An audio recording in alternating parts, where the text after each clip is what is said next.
Welcome, friends, to another edition of Economic Update, a weekly program devoted to the economic dimensions of our lives, jobs, incomes, debts, our own, our kids. I'm your host, Richard Wolff. Been a professor of economics all my life, and here I am offering economic updates each week. I want to begin by talking about a peculiar similarity between Britain and the United States. These are the two economies whose capitalism crashed back in 2008. As if that weren't bad enough, these are two economies who had a similar history in the previous 30 years of growing inequality between a shrinking group of people that are very rich and a mass of the working class that is in ever harder and more difficult circumstances. You might have imagined, after a period of declining equality, after a crash in 2008, and after the hard times in the decade after that these two societies would face that they have an economic system that isn't working for most people. But they didn't want to face that, or let's say the people in charge didn't want to. They needed to distract the mass of people from the obvious problem, fundamental problem of their economic system. So in Britain, they managed to come up with something to distract everybody. The momentous question of whether they'd be in or out of the economic unity of Europe. Brexit. And they have been obsessing about it for the last 3 years. And here in the United States, since the election of Mr. Trump, itself a product of a capitalism that's not working for most people, found another distraction, Russiagate, the Mueller investigation, something to keep people focused on something other than the economic system that is their number one problem. Both societies need to put this away and focus on what is their real issue. Let me turn next to the update about the city of Chicago, which is engaged in a struggle around the labor of human beings, which is another sign where the economic problem is coming to the fore. So let me begin by celebrating, in a way, the courage, the strength, the determination of the musicians who make up the Chicago Symphony Orchestra. On the 10th of March, they went out on strike. They were not going to allow that orchestra to take away the kind of pension they've had for 50 years, a defined benefit pension, and substitute the much riskier defined contribution. And they were not going to allow their salaries to fall further behind than they already are other major orchestras. And when they could not get an agreement, and let's be clear, who do you get an agreement from if you're part of the Chicago Symphony Orchestra? From the richest people in Chicago who sit on the board of the Chicago Symphony Orchestra, which is how you get there, by being part of the city's elite. They want to have their fancy orchestra music. They just don't want to pay for it, which is their approach to everything else in life as well. And the Chicago musicians won't do it. And imagine even more interesting that on the 1st of April, the musicians joined the graduate students and teaching assistants of the University of Illinois at Chicago on the picket line at the university, showing that musicians and students can make a worker-student alliance, isn't that interesting, to fight for the benefits and rights of working people everywhere. Hats off, something is happening in Chicago which used to go by the name class struggle. How interesting. And as if that weren't enough, another celebration for Chicago. This one goes to the Chicago City Council. They passed a new rule, making it illegal to perform wage theft. Here's what that means.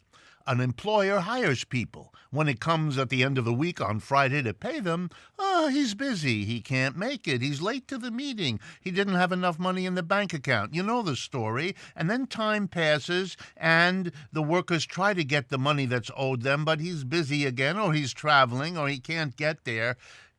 In effect, the wages have been stolen. If they're lucky, they'll be paid late, which steals money too. If they're unlucky, they'll never get paid. Who's the greatest victim of this? immigrants. Why? Because the employer has them over the barrel. They dare not go, if they're undocumented, to the police or anywhere else to get help for fear they'll be deported.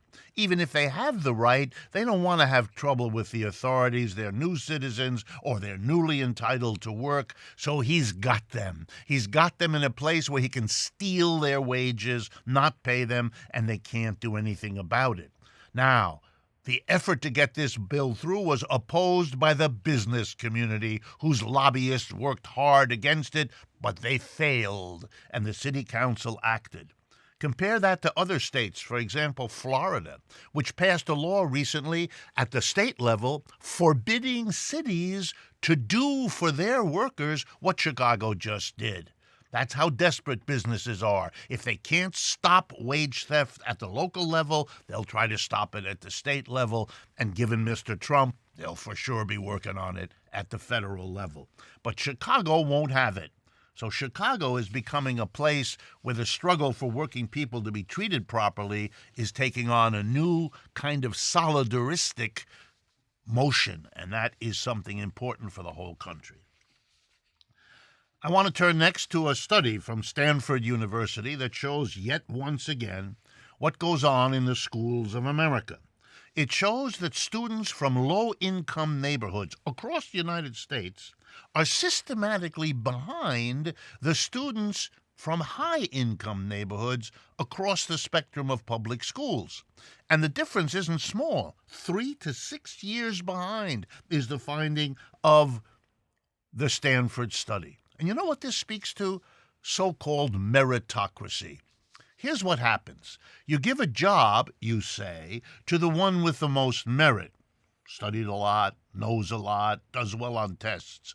But it turns out that how well you do on tests has been now measured by Stanford, and it is shaped not by what you know, but by the circumstances in which you grow up, the help you get or don't get, the books you see or don't see, the educational experiences that are given to you or denied to you. You want to do something about merit, change the economic situation of the mass of people, and you'll see merit like you've never seen before. Otherwise, giving rewards to people based on merit simply validates the inequality built in to our system. I want to turn next to this proposal for a Green New Deal, and likewise the proposal of Medicare for all. It's been put forward in various forms by many of the candidates for president emerging in the Democratic Party. And I want to talk about how the business community and the Republicans have reacted. Basically, they've had two ideas. One, that it's very expensive. And number two, that it's elitist, that the mass of people don't really care about ecology, and here is a program for a Green New Deal to improve something that only elite people would be interested in. I want to talk about all of this. First, the notion that it's expensive. You bet it's expensive. But when you care about something and you recognize how important it is, you recognize the need to spend on it, even if it's expensive.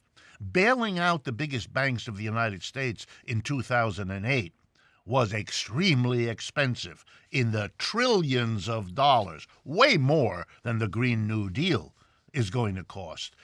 But nobody in the Congress said boo. The leading Republicans, the leading Democrats rushed in. The issue of expense was not relevant to the important thing of bailing out rich corporations and their shareholders.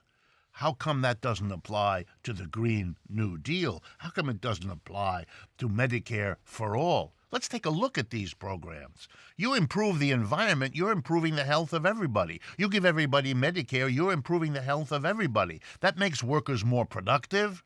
That makes families hold together. That makes the society work better. And it saves a ton of money in medical care because you've taken care of people from the beginning of their lives. That's why every other industrial developed country does that. Provide medical insurance for everybody. Not out of the goodness of their souls, but out of the practical benefits. They aren't held back by a medical industrial complex that monopolizes medical care and insurance and squeezes it for the maximum amount of profit it can get. We even know little details. If you improve the environment, the paint on your house does not wear out as fast. Neither do the tires on your car. The extra expenses we all have because we don't take care of the environment not only kill us physically, but cost us a mint, as does the lost work time of sick people, as do the insurance costs of taking care. Let's stop being narrow-minded. Let's stop being held hostage by the profiteers, the doctors, the hospitals, the drug companies, and the medical insurers, held hostage by them so they can charge us more than anyone in the world pays for medical care and give us a mediocre result. Let's have Medicare for all, and let's do a Green New Deal, because it's better for most of us. It's only held back by the profits of a few. Here's my last economic update that we'll have time for today. I want to call out Kentucky, Arkansas, and 5 other states.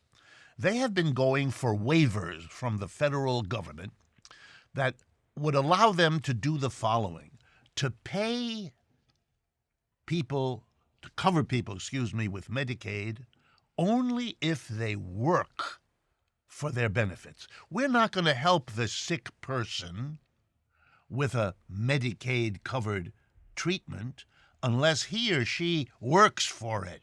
The mere fact that they're sick and that they're fellow Americans won't do. I'm not going to talk about, because I'm going to go over the line, how Christian quite you might be if you relate to a sick fellow human beings in that way. I'm not going to help you unless you work. But I want you to see the utter unfairness of this. We as a society provide public schooling to every child in this country. Do we make their parents work for the benefit of a free public school? No. Wow. We provided corporations with bailouts in 2008. Did we say to the executives of the banks and the corporations, hey, you have to clean up that empty lot next Saturday or else we're not bailing out your bank? It didn't even occur to us. Every church, every synagogue, every mosque in America is subsidized by the federal government. They are delivered public services, garbage collection, police protection, fire protection, cleaning the air, maintaining the city's infrastructure. That's given free to all of the institutions of religion. Do we make the local minister, rabbi, imam go out there and sweep up on Fridays to get the benefit? The only reason we do that to poor people is because we want to punish them. That's the attitude. And it's the attitude of a federal government under Trump that is beginning to become, and this is a language I do not use easily, fascistic. The fascism is not just in the cozy relationship between business and government. It's also in the demonization of people who are really in that position that used to be called, there but for the grace of God go I. People not that different from you and me, but who need some help.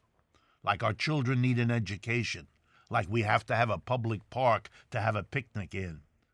We subsidize those activities. We don't punish people who need them and use them unless there's something wrong with us. We've come to the end of the first half of Economic Update.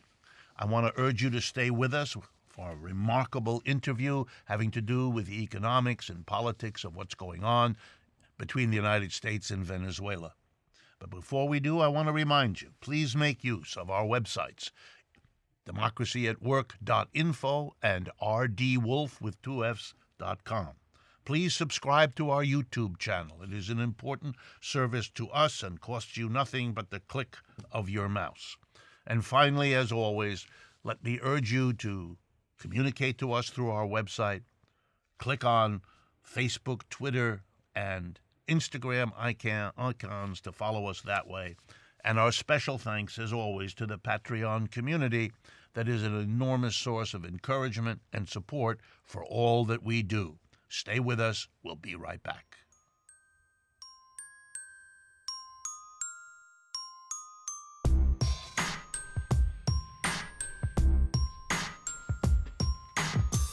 Welcome back, friends, to the second half of Economic Update. It is my pleasure today to be able to talk about one of the most important foreign issues confronting the United States, not to speak of what's confronting the whole Latin America by virtue of what we're going to talk about, namely Venezuela. All the things going on there and all the things actioning or activating the relationship between the United States and Venezuela, and therefore, indeed, touching all the world. With me is my guest, Professor George Ciccariello-Maher.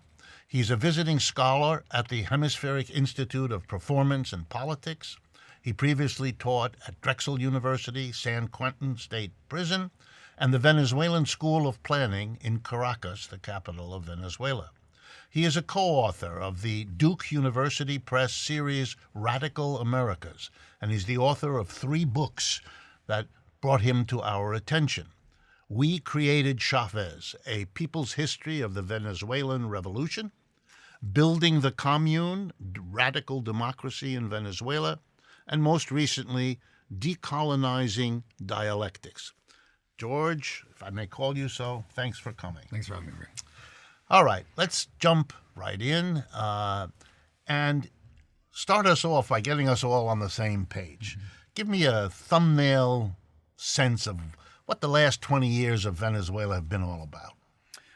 Well, you, of course, are speaking of the emergence of Chavismo, the development of this radical movement known as the Bolivarian Revolution. But I often emphasize the fact that you have to go further back than those 20 years. You have to look at a century of oil development. You have to look at the fact that that oil money was not reaching the Venezuelan people. And you have to look at a mass explosion now 30 years ago known as the Caracazo, a riot that lasted up to a week across the country, and which created a sort of breach in the political space of Venezuela that allowed then Hugo Chavez and revolutionary movements to push forward and to develop and to struggle to build an alternative vision for Venezuelan society. So you'd say it really is the fruit of 100 years or more of history. Absolutely. And it's the fruit of movement struggles, right? This was not about an individual that showed up with some good ideas. It was an individual who was the expression of revolutionary movements. Okay. It is obvious, I think, to most of the world, and even to a good part of the United States, that first the Chavez government, now the Maduro government, have been targeted by both Republican and Democratic leaders in and out of office to be pushed aside, overthrown, dismissed. And I think for most of us, the interesting question is, why haven't they succeeded? What has prevented such a long-lasting, I mean, the original effort was to overthrow Chavez. He was whisked out of the country. He was basically kidnapped.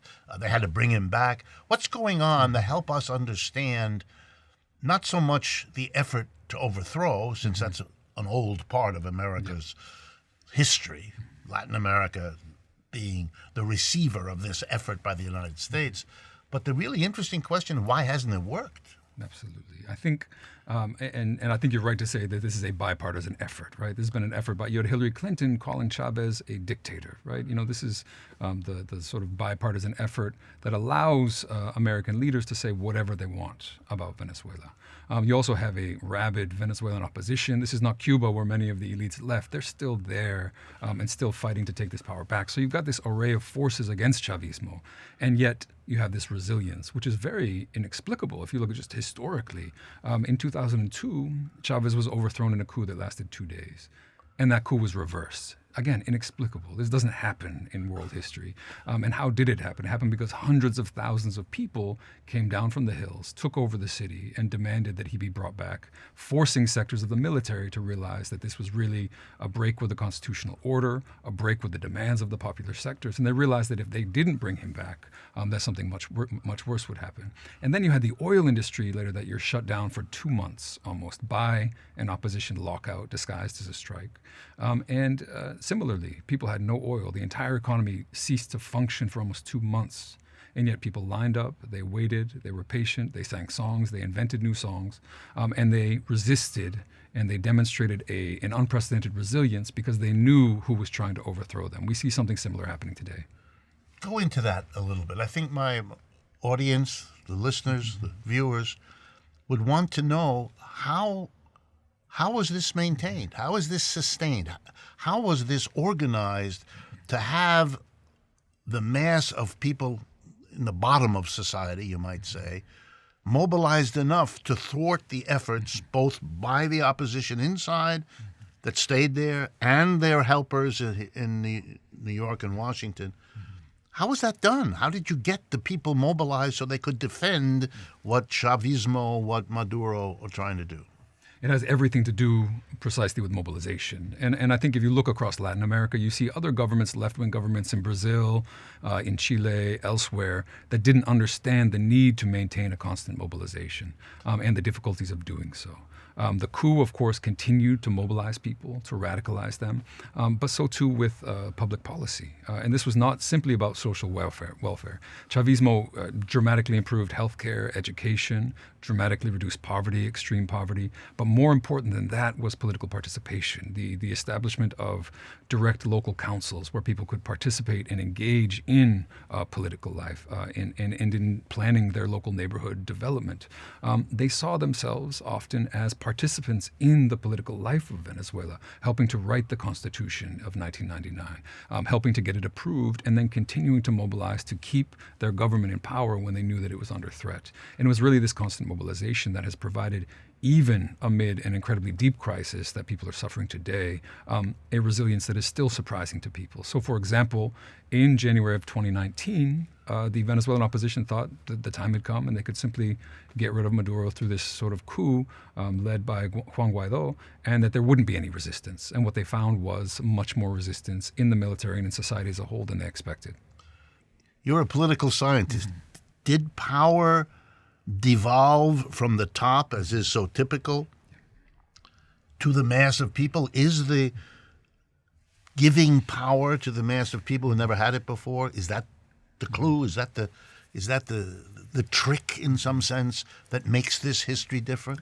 I think approaching that is the trick, right? This is something CLR James said about the French Revolution. He said the masses were not in power, but it was the closest they had ever come. And what existed for a number of years was a productive dynamic where grassroots sectors could mobilize. Even armed militias that were sort of communist militias could mobilize, pressure, make demands, radicalize the government, and push for a much more radical vision of society, which at its sort of conclusion would mean the transformation of the Venezuelan state, which is an incredibly top-heavy, bloated oil state, and its sort of dispersal across society, the establishment of councils, the establishment of federations of councils and communes, where people would produce what they needed locally, democratically, directly, and would be able to develop a productive autonomy that then could engage with people like Chavez, who supported decentralized power, but who was still, of course, part of a traditional state apparatus. So there was a tension then between having radicals in some sense get to the top of the state, but being able to take advantage of that, but at the same time having to devolve power onto lower levels of society, which in a way threatened them too. This was resolved, at least in part, by giving real power lower into the society. Is that a correct? Absolutely. But it persists as a tension. It doesn't go away. It's something that exists today, so that radical sectors of Chavismo often struggle against conservative sectors of the government. But they're pushing for a vision that even Chavez himself had endorsed, had pushed, where he said that popular participation is what Chavismo is, and this is what the future of it is. And it really offers the only sustainable alternative to this model of oil development that is creating yet another crisis in Venezuela today. It's always an amazement for me as an economist to look at the enormous wealth that Venezuela's oil brought in, and then to realize it didn't change the society. It was grabbed by the people in a position to grab it, who entrenched themselves as an oligarchy all the stronger. It was a terrible waste of a resource. Quickly now, give us a sense of how you think Latin American society, other countries, how are they reacting to what's going on in Venezuela, including the effort of the United States to change the regime? Understand what's happening today in the context of what's happened over waves of recent Latin American history. So the 1980s and early 90s were this period of really ferocious and brutal imposition of neoliberal structural adjustment, forcing capitalist reforms down the throats of unwilling populations, often through dictatorships, as in Chile and elsewhere, but through the ballot box as well. The failure of this neoliberal reform then leads to a wave of reaction against it, the left-wing pink tide, which spreads across and creates a kind of hegemonic bloc across the region that then upholds and supports experiments in Bolivia, in Venezuela, and elsewhere, gives them a sort of supported context. That context is disintegrating. You see coups, quasi-constitutional coups in Paraguay, in Brazil, elections in Argentina, in Colombia, again, returning to the far right. And so you find a situation in which even if things were going great in Venezuela, the support for that experiment has been disintegrating regionally, in no small part due to U.S. interference. So now you have this aggressive right wing, which were, of course, the countries that stood up immediately and recognized this coup in Venezuela as legitimate. But this was part of the plan. They were the ones that had planned the coup, that knew that it was going to happen, the so-called Lima Group. And what it represents is a longer shift, a 10-year historical shift to the right in Latin America as well, which reveals, I think, really the fact that this was all part of a regional project that will rise and will fall on a regional level as well. American leaders from Mr. Trump on down, U.S. leaders from Mr. Trump on down, have pointed to what's going on in Venezuela, particularly their economic difficulties, as an illustration that, quote-unquote, socialism doesn't work.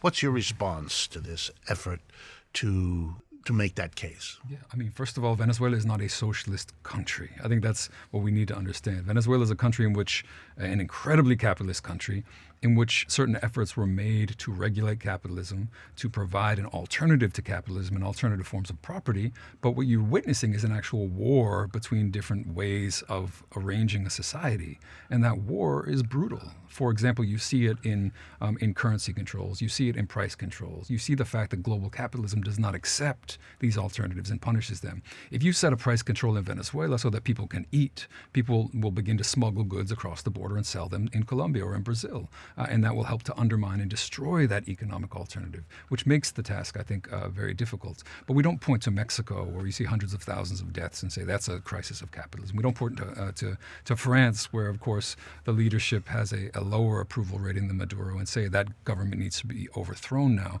These are things that are only said when it comes to Venezuela. You've been studying Latin America a long time. You've been studying Venezuela. You've written books about it. Mm-hmm. Give us your sense of where the situation is now and where it's likely to go. I think the situation in the next months in Venezuela is going to be incredibly difficult. The brutal sanctions that Trump instituted more than a year ago have now been redoubled. So you had a financial blockade, essentially, which makes any international financial transactions very difficult for Venezuela, including oil sales and other, imports. And this has been just the screws have been tightened on Venezuela in this new round of sanctions, which amount to an oil blockade. The oil production in the country is collapsing, oil exports are collapsing, and the wager of the United States and bloodthirsty sort of demons like Elliott Abrams, who are running this policy, is that things, and they've said this openly, and they've said if we make things bad enough, people will overthrow Maduro themselves. That is their strategy, and that's what they're going to be trying to do. So the fact that this coup has been more or less defeated, the Juan Guaido coup, doesn't mean that the long-term strategy is not moving forward. And it's going to really rely on the ability of the Venezuelan government to institute measures to preserve the standard of living of the poorest and keep them mobilized against this imperialist threat. We've seen hints of this. We see Juan Guaido being chased out of a working-class neighborhood the other day. There are good signs that people on the grassroots level are ready to resist, but the situation will be incredibly difficult moving forward. I wish I could continue. We've run out of time, which happens to us often. Thank you very much, Professor George Ciccariello-Maher. I hope others will pursue his work and follow up on these conversations. Thank you all for participating, and I look forward to speaking with you again next week.